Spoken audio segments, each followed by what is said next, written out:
নমস্কার বন্ধুরা, আমি পারমিতা। আমার আজকের রেসিপি চর্বির বড়া। আমি এখানে একটি বাটির মধ্যে নিয়ে নিয়েছি বেসন।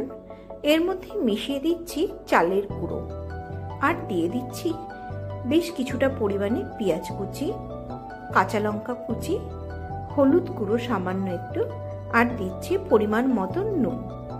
এই সমস্ত কিছুকে খুব ভালো করে মিশিয়ে নিয়ে এর মধ্যে অল্প অল্প করে জল দিয়ে একটা ঘন ব্যাটার আমি তৈরি করে নিলাম। চর্বিটাকে ব্যাটারের মধ্যে দিয়ে খুব ভালো করে মিশিয়ে নেব, যাতে পুরো ব্যাটারটা দিয়ে চর্বিগুলো খুব ভালো করে কোটিং হয়ে যায়। আর বন্ধুরা, আপনাদের কাছে অনুরোধ রইল আমার চ্যানেলটিকে সাবস্ক্রাইব করে আমার পাশে থাকার জন্য। সবার কাছে অনুরোধ রইল আমার ভিডিওটিকে একটি লাইক, কমেন্ট এবং শেয়ার করার জন্য। বড়াগুলোর একটা সাইড লাল করে ভাজা হয়ে গেছে। আমি বড়াগুলোকে খুন্তি দিয়ে আস্তে আস্তে উল্টে দিয়েছিলাম।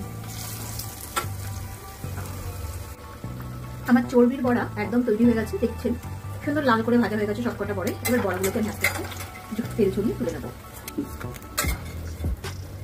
চর্বির বড়া সবসময় গরম গরম খাওয়ার চেষ্টা করবেন। ঠান্ডা হয়ে গেলে কিন্তু একটু রাবার রাবার টাইপের লাগে, একদম খেতে ভালো লাগে না।